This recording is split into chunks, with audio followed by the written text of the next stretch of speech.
Como siempre, antes de empezar la reunión, de leer la palabra, deseo saludar a todos los hermanos de Conchalí, los conocidos, como decía, y algunos que nos estamos conociendo recién. Y también saludar a los hermanos de Santiago que puedan estar conectados a este mensaje y a esta reunión esta noche. Vamos a continuar ahora, como decía el martes pasado, sacando algunas lecciones fáciles y sencillas y aplicables para nosotros de la vida de este gran hombre, uno de los grandes hombres en la Biblia, tan parecidos a nuestro bendito Señor. Como ejemplo, el ejemplo de Samuel, el profeta Samuel. Veíamos que una de las cosas que nos puede ayudar es que le tocó nacer y actuar y trabajar entre su pueblo en un tiempo muy difícil, en todo sentido. Vimos que las condiciones en Israel eran muy deprimentes. Varias cosas vimos y había muchas más también, pero espiritualmente estaban mal. No había rey en Israel, dice la palabra de Dios. Cada uno hacía lo que bien le parecía. Y cuando cada uno hace lo que bien le parece, por supuesto que los asuntos y la conducta andan muy mal. El sumo sacerdote ya casi no veía, era muy anciano, ¿no? Era un buen hombre, pero muy blando, muy condescendiente con sus hijos, y eso lo llevó a la ruina, ya que el Señor lo rechazara. Sus dos hijos eran unos malvados e inmorales. Y Dios les advirtió por medio de Samuel que los tres iban a morir, como sucedió el mismo día. Entonces, en esas condiciones, Dios escogió una familia, especialmente a una mujer muy piadosa, muy humilde, muy tranquila, muy devota, muy respetuosa, llamada Ana, para traer a Israel, para traer a su pueblo y para traer a nosotros también el mensaje de Dios. Como decíamos, Dios iba a iniciar una nueva obra, un nuevo comienzo en su pueblo. Y esto es particularmente claro en las Escrituras. Muchas veces cuando el pueblo de Dios se desanima, cuando el pueblo de Dios se decae, cuando la religión pasa a ser solamente algo que se ocupa en ciertos días, Dios hace un lado a los que realmente no cumplen con fidelidad su misión y escoge a otros. Empieza un nuevo comienzo para bendición de su pueblo. Así que cuidado, hermanos, porque Dios es soberano. Para decirle, ustedes no, como vimos algunos ejemplos en el Antiguo Testamento, pero Dios tenía a otros más fieles que ellos y Dios es soberano para escogerles. Entonces, allí, a petición de Ana, su madre, ella pidió que Dios le concediera un hijo varón, y si le concedía esa petición, ella lo dedicaría para siempre a Dios como un nazareo. Y así fue. Dios le concedió, ¿no?, un hijo varón, al cual le puso por nombre Samuel, que quiere decir pedido, deseado, ¿no?, traído por la gracia de Dios. Entonces, Dios va a iniciar algo nuevo en condiciones muy tristes para Israel. Y como si esto fuera poco, tenían enemigos formidables a su alrededor, que no solamente los dominaban, sino que les habían corrompido empujándoles a la idolatría. Entre ellos estaban los filisteos, que los oprimían, les habían quitado algunas ciudades y les habían inclinado a la idolatría. Y los dominaban también. Israel ni siquiera tenía libertad por haber desobedecido la orden de Dios cuando la introdujo en la tierra. Ustedes deben eliminar esos pueblos paganos porque si no, esos pueblos lo van a arrastrar a ustedes. Y como no lo hicieron, justamente fueron como espinas en sus costados. En vez de ser conquistadores, los de Israel fueron conquistados y dominados. Triste la condición en todo sentido, pero especialmente en lo espiritual. Todo decaído, todo desanimado, y el desaliento es contagioso. Basta que algunos se desalienten y contagia a los demás. Creo que las condiciones entre nosotros en los últimos años, en los últimos tiempos, especialmente en lo espiritual, se parecen mucho, ¿no? La misma pandemia que ha venido, que ha impedido para muchas iglesias poder juntarse en forma personal, ha traído el desaliento a muchos. Y Dios debe iniciar un nuevo comienzo entre su pueblo. Ahí está.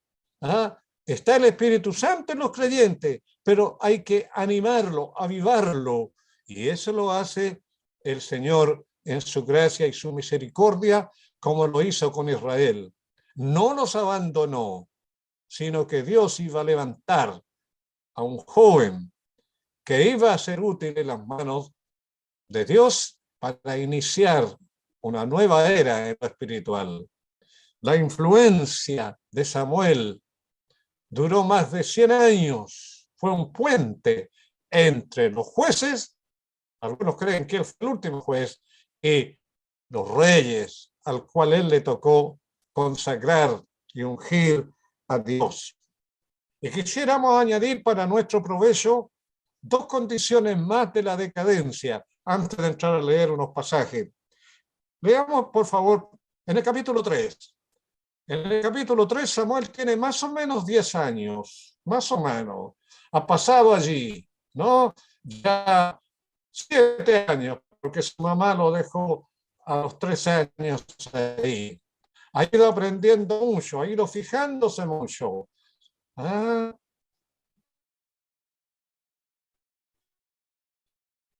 Ha ido experimentando muchas cosas.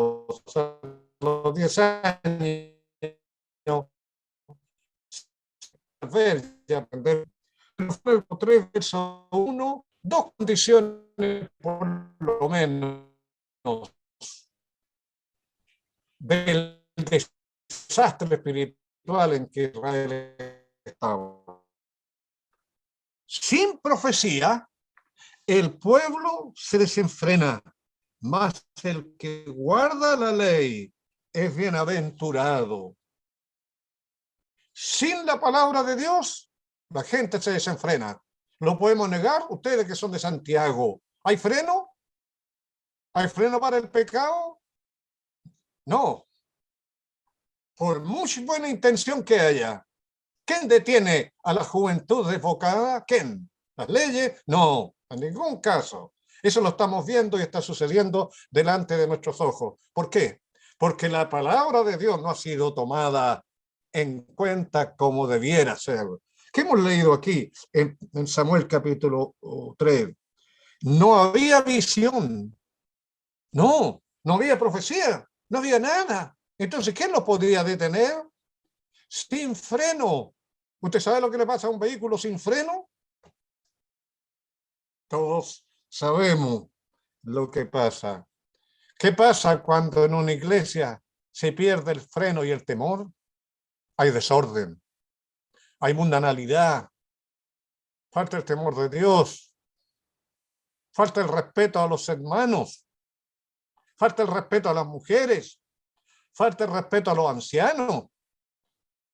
Hay hermanos jóvenes que han querido bautizarse algunas veces, y lo hemos bautizado porque son salvos.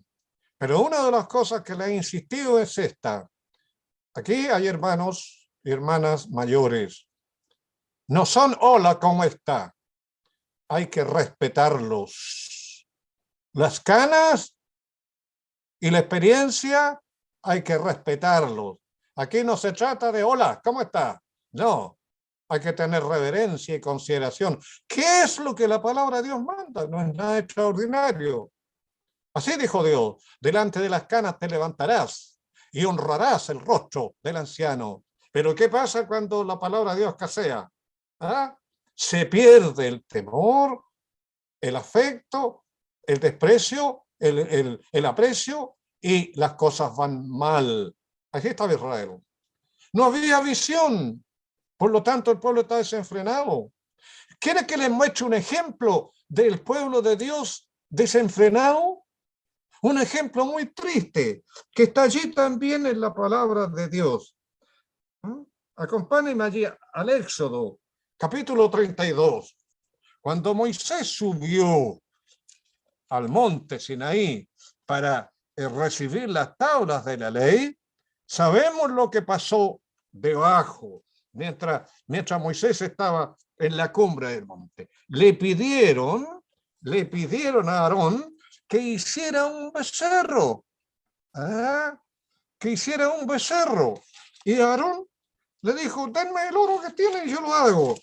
¿Y qué pasó? Que el pueblo que había prometido guardar la ley de Dios, hacía pocos días, ciertamente atropelló todos los mandamientos de Dios. ¿Y qué leemos allí? Ando buscando para no equivocarme.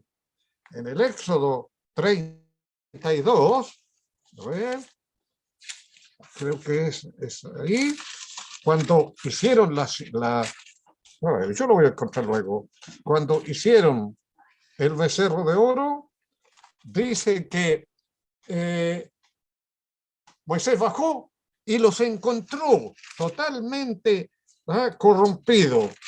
Entonces, dice que aquí lo voy a encontrar. Pero lo menciono. Y Moisés dijo a Aarón, ¿qué te hizo este pueblo, Aarón? Para que lo permitiera este pecado. Bueno, dijo, el pueblo trae malas costumbres de Egipto, así que usted sabe que... Y dice la Escritura que Moisés miró al pueblo y dijo, ¿quién está conmigo? ¿Quién está por Jehová? Dijo, ¿quién está por Jehová? Se juntó a él la tribu de Leví. Y dice así, como Moisés vio que el pueblo estaba desenfrenado, en el Éxodo 32, ahí aparece la palabra, vio que el pueblo estaba desenfrenado y dijo, aquí va a haber que hacer orden. ¿Y qué pasó? Tuvo que ejercitar la disciplina. Allí en Éxodo 32 dice que Moisés, Aarón, ¿qué te ha hecho este pueblo? Bueno, me dijeron que lo hiciera. Y en el verso 25 del Éxodo 32 leemos la palabra así. Y viendo Moisés que el pueblo estaba desenfrenado, porque Aarón lo había permitido, que los inconversos se desenfrenen.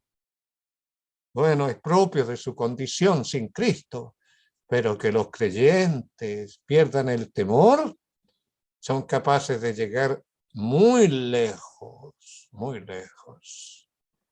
Y hermano, ¿cómo anda nuestra condición? A lo mejor hay desaliento, es tan propio de nuestra condición humana.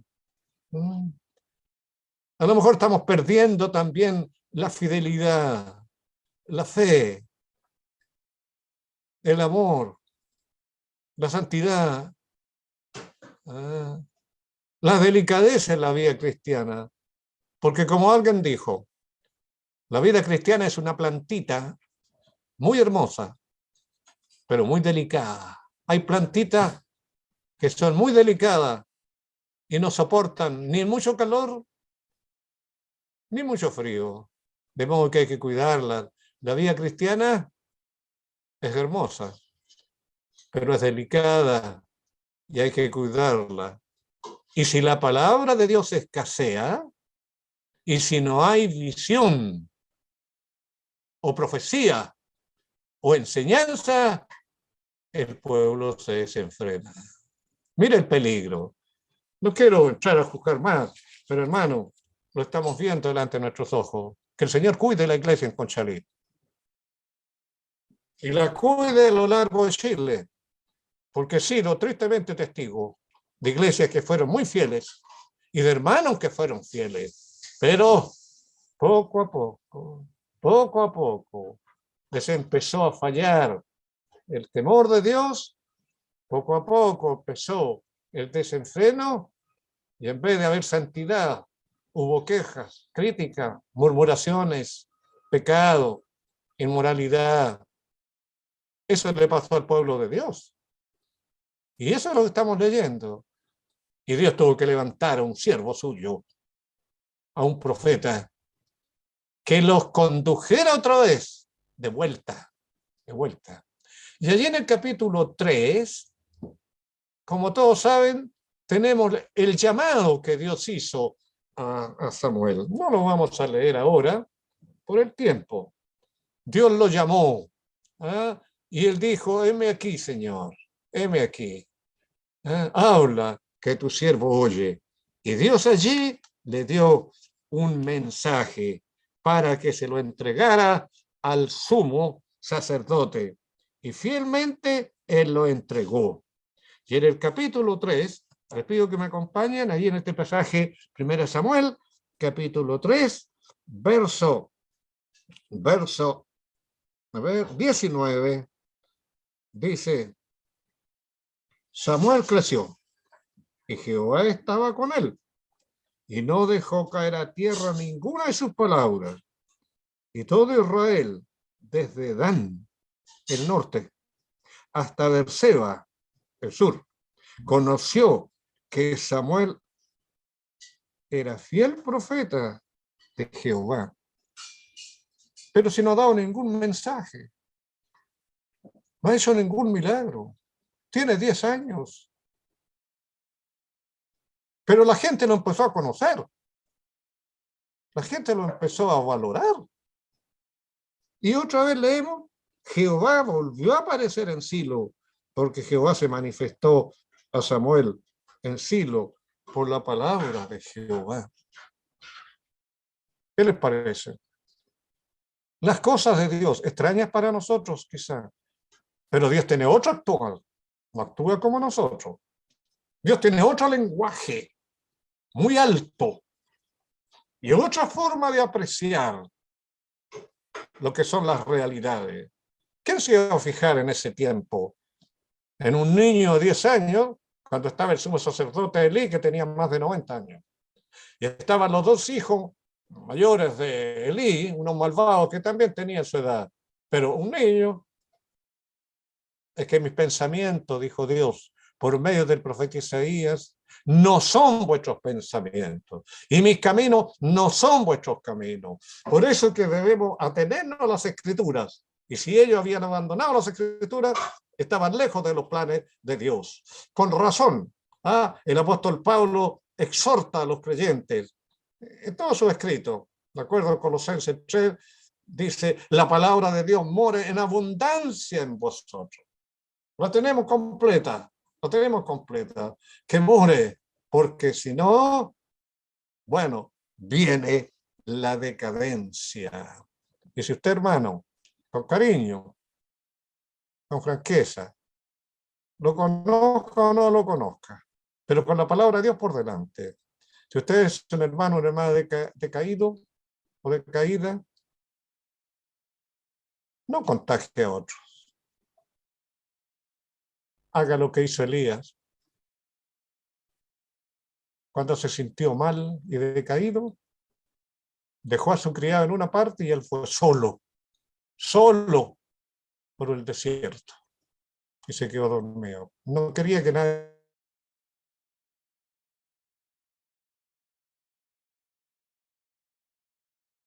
Y Dios lo animó, pero él no quería dar mal ejemplo. Aquí está Samuel. Y usted puede ser un joven así también. Tenemos mucho que hablar al respecto, pero sigamos. Mire, aquí el título no hay que buscarlo. 4, 5, 6 y 7 está prácticamente una historia del pueblo filisteo y de la derrota que infligieron a Israel hasta le quitaron el arca de Dios, el santuario más venerado por los hebreos. Se lo llevaron los filisteos.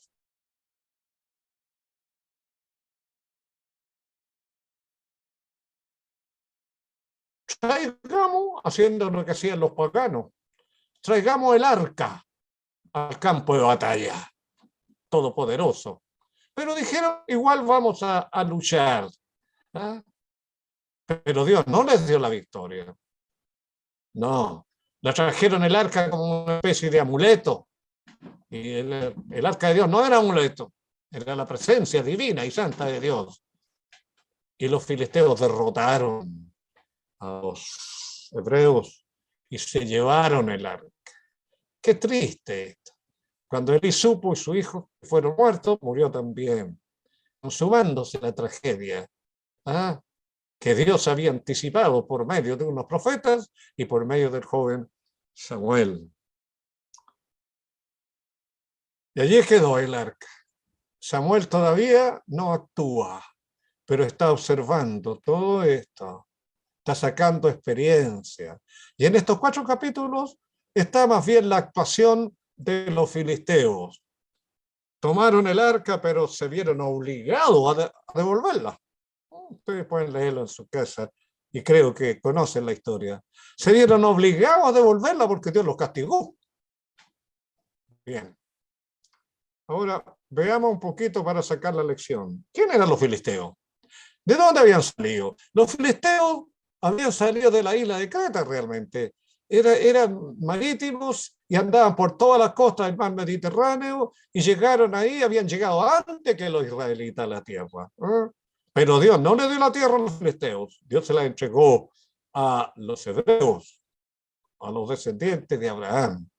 ¿Eh? Era un pueblo sucio, pagano, que adoraban una imagen, mitad hombre, mitad pescado. ¿Eh? Y empujaron a los israelitas a adorarla también, corrompieron a los israelitas, pero eran enemigos acérrimos, enemigos tremendos de los hebreos. ¿Ah? ¿Y cómo llegaron allí? ¿Cómo llegaron al Medio Oriente? Bueno, vagando así, vagando, de poco caminando, tomaron la tierra y son los antecedentes, los antecesores de los palestinos actuales. Llegaron ahí y le cerraron la pasada a Israel al Mar Rojo, porque era al mar Mediterráneo, porque era un pueblo marítimo que vivía de eso, recorriendo las costas. Pero llegaron vagando, no como Israel. Israel no llegó vagando. Israel salió, Dios los sacó de Egipto y los llevó a Canaán. Y si se demoraron 40 años, fue por la incredulidad de ellos. ¿Ah? Pero Dios no le dio la tierra a los filisteos, se las dio a Abraham y le ha cumplido hasta ahora. Le ha cumplido la promesa en parte, pero falta la mayor parte de las bendiciones que se cumplan aún. Pero el pueblo de Dios no haga. Los cristianos no hagamos. Los paganos vagan. Los gentiles vagan. Los religiosos van de un lado a otro, no hayan qué hacer. Pero los creyentes no vagamos. Los creyentes sabemos de dónde salimos, sabemos dónde estamos y sabemos a dónde vamos. El inconverso no sabe de dónde viene, no sabe qué está haciendo aquí y no sabe a dónde va a ir a parar tampoco. A lo mejor hay personas que no conocen al Señor y me están escuchando. Usted no tiene a nadie, usted no sabe qué está haciendo aquí. No sabe a dónde va. No sabe cuál es su futuro, cuándo muera. ¿Cuándo? ¿A dónde? ¿Cómo? No sabe nada. Los creyentes no, porque tenemos la palabra y las promesas de nuestro Dios. Los creyentes no vagamos, sabemos de dónde venimos. Con tropiezos, con caídas a lo mejor, como Israel, pero sabemos a dónde vamos y sabemos el por qué estamos aquí, esperando la venida del Señor. Una vez hubo en un tren, venían pasajeros, era invierno y hacía mucho frío, había neblina, había llovido, ¿eh? Y el tren paró en una estación. Dos hombres, se bajaron. La estación estaba vacía, ahí se bajaron. Uno se bajó, traía un paquete grande, se abrochó bien el abrigo, levantó la solapa de su abrigo para protegerse y partió derecho, saliendo de la estación, rápido. Iba a su casa. Lo esperaba su familia, su esposo y sus hijos. Le llevaban los regalos ahí. Así que avanzaba rápido para llegar en medio del frío. Y el otro pasajero también bajó lentamente, salió de la estación, miró a un lado, miró al otro, no sabía dónde ir, le daba la misma, ir a la izquierda o a la derecha. Por fin vio luces a lo lejos y partió hacia allá. ¿Quién era? Un vagabundo. No tenía rumbo. Le daba igual ir a una parte o a la otra. Ejemplo, claro, sencillo. El que sabe dónde va, sabe dónde va. Y apresura sus pasos. Como Pedro dijo a los creyentes. Esperando y apresurando para la venida de nuestro Señor. Pero el que no conoce al Señor vaga, sin Dios, sin esperanza, sin Cristo, sin salvación, sin nada. Así eran los filisteos. Llegaron allí y fueron enemigos irreconciliables de los hebreos. Ahora rápidamente, llegamos al capítulo 7. Avancemos entonces al capítulo 7. Y aquí entra otra vez la historia de Samuel. Han pasado 20 años y Samuel tiene más o menos 27 años. Es un joven formado, con experiencia, preparado. ¿Cómo se preparó? Bueno, su madre en los primeros 3 años. Después Elí tiene que haberle ayudado. Elí tiene que haberlo querido porque era anciano y el niño era niño. No había tenido buenas compañías ni buenos ejemplos, no. Pero hemos leído que no echa, ¿cómo? Hemos leído que no dejó caer a tierra ninguna de sus palabras, es decir, obedeció la palabra de Dios. Y aquí vamos a ver a un hombre joven, fiel, obediente, humilde, que oraba, que enseñaba, que juzgaba, que reprendía. Y no se hizo de la noche a la mañana. Tenía años de experiencia. Hermano, un anciano hoy día, un siervo de Dios, no se hace de la noche a la mañana. ¿Qué dice la Biblia? ¿Que debe dar buen testimonio? ¿Que debe leer y estudiar? ¿Que debe ser temeroso y cuidadoso? ¿Que debe prepararse la mayor de las veces en secreto? En secreto. Ahora leamos una buena parte del capítulo 7 y va a confirmar lo que yo les he dicho. Vinieron los de Kejerim y llevaron el arca de Jehová y la pusieron en casa de Abinadab, situada en el collado, y santificaron a Eleazar su hijo para que guardase el arca de Jehová. Desde el día que llegó el arca a Kiriat Jearim, pasaron muchos días, 20 años. 20 años de aprendizaje para Samuel. Ahora interviene Samuel. Ahora lo vamos a conocer en su trabajo, en su experiencia, en su espíritu, en su dedicación con su pueblo, en la obediencia que tenía a Dios. Toda la casa de Israel lamentaba en pos de Jehová. Qué extraño. El pueblo de Dios se lamenta. Debiera de estar feliz. Cuando salieron de Israel, no, cuando salieron de Egipto, Israel salió cantando. El Éxodo 15. Bendecida Jehová porque se ha santificado, se ha magnificado, echando en el mar al caballo y al jinete. Y ahora están llorando. Ahora se están quejando. Pero es lo que hemos leído. Toda la casa de Israel lamentaba después de Jehová. ¿Qué les pasó?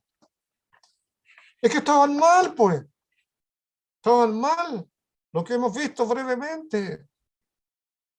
¿Qué otra cosa les queda? Nada. Lamentarse. Y Samuel les va a guiar por el camino correcto, es decir, los va a volver de su lamento al arrepentimiento. Una cosa es lamentarse, y tenían motivos para lamentarse, por haberse alejado de Dios. Y otra cosa es arrepentirse. Y Samuel los va a guiar al arrepentimiento. Ahí aparecieron otra vez los filisteos para pelear con Israel. Israel no tenía fuerza para resistir a los filisteos. Numerosos, buenos guerreros, con armas muy superiores a las armas pocas que tenían los israelitas. Pero aquí hay un profeta que sin espada, sin fuerzas, va a derrotar a los filisteos. En medio de las lamentaciones, ahí aparece Samuel. Leamos. Habló Samuel a toda la casa de Israel diciendo, si de todo, a ver, voy a llegar más a donde. Quitar los dioses ajenos de Astarot, una diosa, una imagen de mujer que tenían ellos, de entre vosotros y preparar vuestro corazón a Jehová y solo a él servir y os librará de la mano de los filisteos. Entonces los hijos de Israel quitaron a los Baales y a Astarot y sirvieron solo a Jehová. Los filisteos lo habían llevado a la idolatría. Tenían imágenes, ya una imagen de una mujer allí que se decía, Jeremías dice, le llamaban la reina del cielo. ¿Cuándo Israel tuvo reina del cielo? Jamás. Ellos tuvieron al rey de la gloria, pero lo habían cambiado por una llamada reina del cielo que no era tal. Y Samuel les dijo, tienes que dejar la idolatría, dejar de adorar imágenes y volveros a Dios. Entonces, verso 4, los hijos de Israel quitaron a los Baales hasta Astarot y sirvieron solo a Jehová. Y Samuel dijo, reunid a todo Israel en Mizpa y yo oraré por vosotros a Jehová. ¿Se fija? Era un hombre de oración. Y los israelitas iban a confiar en este hombre. Como que este hombre tenía el cielo a sus espaldas. Y los israelitas sabían, este es un fiel profeta y Dios lo va a escuchar. No oraban ellos. Le pidieron a Samuel que orara. Sigamos. Y se reunieron en Mizpa y sacaron agua, un símbolo, y la derramaron delante de Jehová. Y ayunaron aquel día y dijeron allí, contra Jehová hemos pecado. Y juzgó Samuel a los hijos de Israel en Mizpa. Los juzgó, le echó en cara su pecado, los reprendió, los disciplinó. Y cuesta hacerlo, cuesta hacerlo. Reprender. Es más fácil predicar que reprender. Es más fácil hablarle del pecado a los inconversos que a los creyentes. Pero hablarle a los creyentes del pecado es tan necesario como hablar al perdido. ¿Qué hace Samuel? Oró por ellos y los juzgó, los reprendió, los exhortó, ¿ah? Los edificó. Sigo. Juzgó Samuel a los hijos de Israel en Mizpa. Cuando oyeron los filisteos que los hijos de Israel estaban reunidos en Mizpa, subieron los príncipes de los filisteos contra Israel, y al oír esto, los hijos de Israel tuvieron temor de los filisteos. Los filisteos estaban informados de que había un hombre allí extraordinario, llamado profeta Samuel, y que los había juntado allí. Entonces dijeron, aquí está el peligro, vamos a tener que subir, están reunidos con Samuel, hagamos la guerra. Y subieron contra ellos para invadirle. Entonces dice, verso 7. Cuando oyeron los filisteos que los hijos de Israel estaban reunidos en Mizpa, subieron los príncipes de los filisteos contra Israel, y al oír esto, los hijos de Israel tuvieron temor de los filisteos. Entonces dijeron los hijos de Israel a Samuel, no ceses de clamar por nosotros a Jehová, nuestro Dios, para que nos guarde de la mano de los filisteos. Y Samuel tomó un cordero de leche y lo sacrificó entero en holocausto a Jehová, y clamó Samuel a Jehová por Israel, y Jehová lo oyó. Dios oye a los temerosos. Al pueblo no le habría oído quizá, pero a Samuel sí. ¿Qué tiene Samuel? Como que tiene el cielo tras sus espaldas. Es que era fiel y era obediente. Y el pueblo sabía. Nosotros no, pero él sí. Samuel oró a Jehová y Jehová le oyó. Y aconteció que mientras Samuel sacrificaba el holocausto, los filisteos llegaron para pelear con los hijos de Israel. Mas Jehová tronó aquel día con gran estruendo sobre el filisteo y los atemorizó y fueron vencidos delante de Jehová. La verdad que los mejores escritores dicen que hubo truenos en el cielo, relámpagos, rayos, y la tierra tembló como consecuencia de lo que pasaba en el cielo. Tembló la tierra, se movió arriba y los filisteos huyeron. Y saliendo los hijos de Israel de Mizpa, siguieron a los filisteos, hiriéndolos hasta abajo de Bescar.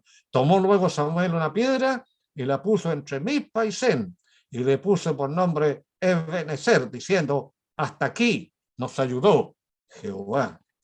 Así fueron sometidos los filisteos y no volvieron más a entrar en el territorio de Israel, y la mano de Jehová estuvo contra los filisteos todos los días de Samuel. ¿Cuántos ejércitos tenía Samuel? Ni uno. ¿Cuántos tanques? ¿Cuántos aviones? Ni uno. Pero tenía algo extraordinario, la oración. ¿Ah? ¿Quién los derrotó a los filisteos? Los hebreos no habían podido derrotarlo. Sansón derrotó a los filisteos, pero después los filisteos lo mataron a él. Eran triunfos efímeros, pasajeros. Saúl derrotó a los filisteos, pero los filisteos lo mataron a él. David venció a un filisteo gigante, pero no se fió en él ni en su puntería. Se fijó en Dios y se lo dijo. Tú vienes a mí con espada y con cabalina, pero yo vengo a ti en el nombre de Jehová de los ejércitos. ¿Cómo vencimos el pecado, hermano? ¿Cómo matamos la maldad?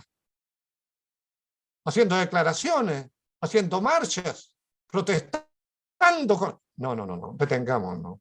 Miren lo que hizo Samuel. Eso es lo que hace falta, hombres de oración.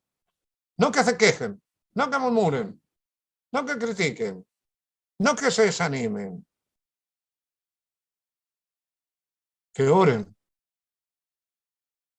Y Samuel levantó una piedra allí, grande, como un monolito, y le puso Ebenezer, que quiere decir, Dios nos trajo hasta aquí. Hasta aquí nos ayudó Dios. Sigamos un poquito más para que veamos la influencia. Mientras Samuel estuvo vivo, fue una muralla, un dique. Los filisteos no volvieron más a entrar. Les devolvieron las ciudades que habían tomado los israelitas. Eso es lo que leemos. ¿Eh? En el verso 13, así fueron sometidos los filisteos y no volvieron más a entrar en el territorio de Israel, y la mano de Jehová estuvo contra los filisteos todos los días de Samuel. Y fueron restituidos los hijos de Samuel las ciudades que los filisteos habían tomado a los israelitas desde Ecrón hasta Gad. De Israel libró su territorio de mano a los filisteos y hubo paz entre Israel y el amorreo. Y juzgó a Samuel, a Israel, todo el tiempo que vivió. Y todos los años iba y daba vuelta a Betel, a Gilgal y a Mizpa, y juzgaba a Israel en todos estos lugares. Después volvía a Ramá, porque allí estaba su casa, y allí juzgaba a Israel, y edificó allí un altar a Jehová. Qué linda es esta historia, no por la historia solo, por el ejemplo de la fidelidad de Dios y de la fidelidad de un hombre que da un ejemplo para imitar, como Pablo, que decía, sed imitadores de mí, así como yo de Cristo. Dan ganas de imitar a Samuel, ¿ah? Su victoria. Pero vamos a ver algo nomás en el verso 16, 17, cómo juzgaba, salía, daba vuelta por el territorio, enseñando, juzgando. Miremos a Samuel. Allí va Samuel, el profeta, jovencito. Se casó. Dice que tenía 2 hijos. Allí va Samuel, enseñando, corrigiendo, exhortando. Era el puntal que tenían, la defensa que tenían. Aunque después reinaba Saúl, el que gobernaba era Samuel realmente. ¿Ah? Allí va Samuel, juzgando, jovencito, lo conocen en todas partes. Pasan los años, allí va Samuel, otra vez. Todos los años, dice, salía, ¿no? Pero ya no está tan jovencito. Ya tiene una edad madura. Y sigue dando vueltas. Siguen pasando los años. Y ahí va Samuel, viejito, anciano, canoso. Y sigue dando vueltas. Hermano, que el Señor les bendiga a ustedes como asamblea y a nosotros y a todos, dándonos esta clase de hombres. Esta clase de hombres que van a otros lugares, iglesia por iglesia, asamblea por asamblea. No, se andan paseando, van exhortando, enseñando. Nosotros los tuvimos años atrás, ahora ya escasean, escasean. Vean a Samuel. Repito, ahí va Samuel jovencito. Pasaron los años, ahí va Samuel. Ya está maduro. Y por último, ahí va Samuel, ancianito. Y adelantándome un poco, cuando Samuel murió, fue la desgracia más grande que le vino a Israel. El capítulo 25. Cuando Dios, ¿sabe? Cuando Dios quiere disciplinar a una iglesia, les quita los bastones que tienen, les quita las muletas que tienen y no se las repone. No se las repone. En su gracia las repone. O bien empieza de nuevo, como en este caso, empieza de nuevo. ¿Es para pensarlo? Por supuesto. Bien. Me quedan algunos pocos minutos y quisiera centralizarlo allí en la piedra que levantó.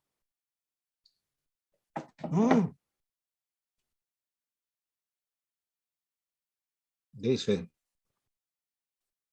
en el verso 12. Tomó luego Samuel una piedra y la puso entre Mizpa y Sen y le puso por nombre Eben Ezer, diciendo: hasta aquí nos ayudó Jehová. Hasta aquí nos ha ayudado. Es una mano que mira hacia atrás. Miren, todo el largo camino, las derrotas que tuvimos. Los filisteos nos habían quitado hasta el arca, nos habían quitado las ciudades, nos habían quitado todo. Pero mira hasta dónde nos trajo. Mira hasta dónde nos trajo. Pero es una mano, una marca que mira también hacia adelante. ¿Hacia dónde nos puede llevar? Porque el hasta aquí no es el fin. Hasta aquí no es el fin. Samuel no dice hasta aquí nomás y aquí terminó todo. No, no, es una parada. Y hermano, ¿sabe lo que nos dice el Señor ahora? Mira para atrás. Hasta aquí le ayudó el Señor. Mira para atrás. Esa experiencia a lo mejor hay de todo, igual que este pueblo. Desastre, caída, victoria, duda, pelea, de todo. Pero sacado lección. Porque el hasta aquí es como una avenida. ¿Se ha fijado? Una avenida así larga de árboles. Larga, forman como una enramada larga, que algunas veces son cuadras enteras o kilómetros. ¿Eh? Una enramada larga.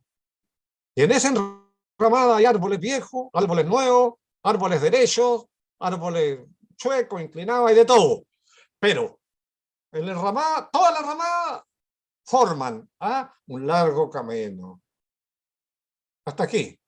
Mire, a lo mejor en su vida, hasta aquí, ha tenido enfermedades, ha tenido desengaño, ha tenido desastre económico, ha tenido pérdidas y cuántas cosas más. Pero hasta aquí le ayudó Dios, porque está con nosotros, porque está escuchando y porque está con vida, porque muchos han fallecido y hemos tenido que acompañarle al cementerio. Otros ya no están, otros se desanimaron, otros quedaron botados, pero usted no, hasta aquí. Y puede que para adelante sigan más, otra vez. Más problemas, más desaire, más enfermedades, más muertes, más epidemias, más. Pero el mismo Dios que nos trajo hasta aquí, nos va a tirar para allá. La piedra, el que pasara por esa piedra, por ese lugar tenía una piedra. ¿Qué crees de esta piedra? Increíble. Dios derrotó a los todopoderosos filisteos. Y hasta aquí nos trajo. Si llegamos hasta aquí, fue porque Él nos trajo. ¿Se da cuenta? No es el fin. Así que no se desanime tanto. Tengo varios pasajes, pero no sé si leerlo. Hasta aquí nos ayudó Jehová.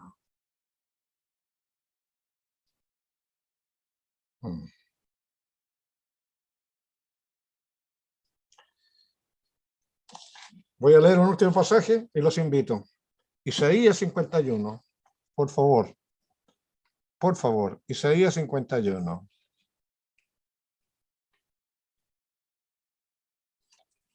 Mire lo que leemos. Isaías 51. Dios les pide que miren para atrás. Y mire lo que dice. Oídme los que seguís la justicia, los que buscáis a Jehová. Mirad a la piedra de donde fuiste cortados y al hueco de la cantera de donde fuiste arrancado. Mirad a Abraham vuestro padre y a Sara que os dio a luz, porque cuando no era más que uno solo, lo llamé y lo bendije y lo multipliqué. Mirar a Abraham solo con su esposa, no tenían descendencia. Y Dios le dice, miren ahora, son millones. Hasta aquí lo ha traído Dios. Así que, hermano, quiero terminar con una palabra de aliento, como es la palabra siempre. Hasta aquí nos ha ayudado el Señor. Y yo no sé cuánto más nos puede ayudar antes de su venida, no sé. Pero lo que sé es que viene muy, muy pronto, eso sí, eso lo dice la Escritura. Pero quiero dejar con usted lo que Dios le dijo a Elías, cuando Elías estaba desanimado, quería morirse. Ahí está escrito en Primero de Reyes. Basta, dijo, basta, basta, basta. Yo no soy mejor que mis padres, soy igual. Quítame la vida. Y Dios lo alimentó, Dios le dio agua, le mandó un ángel que lo cuidara, le dio pan y le dijo así, levántate y come, porque largo camino te resta. Qué lindo. No vas a morir.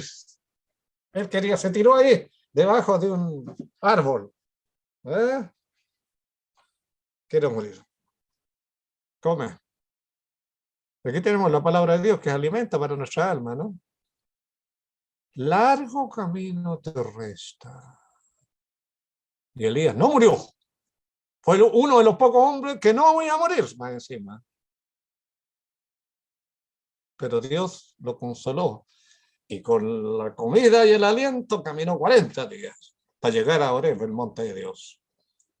Hermano, hay más, pero lleguemos hasta aquí. Hasta aquí nos ayudó Dios. Ese es Samuel. Mire el hombre que Dios levanta. ¿Acaso no puede hacerlo? Claro. Pablo dijo de Timoteo en 1 Corintios capítulo 16. Si llega Timoteo, recíbanlo bien, porque él hace la obra como yo. Y nadie le tenga en poco, dijo. Nadie le tenga en poco, porque él hace la misma obra que yo. Nadie te menosprecie, Timoteo. ¿Ah? Nadie tenga en poco tu juventud, Timoteo. 1 Timoteo capítulo 4. Pero sé ejemplo de los creyentes. ¿Ah? Ahí está Samuel. 3 años, 10 años, 26 años, y se cree que murió cerca de los 90. Pero aquí, la gran victoria. ¿Con qué? ¿Con qué arma? No con fuerza ni con espada, dijo Dios, sino que con mi espíritu. Tenemos el mismo Dios. Los desconfiados somos nosotros. Los que fallamos somos nosotros, no Dios. Hasta aquí hoy. A ver, estamos a como 25, 26, no sé. Hasta aquí nos ayudó Jehová. Les saludo y espero que deseo que el Señor bendiga su palabra. Que el buen hermano nos encomienda al Señor, por favor.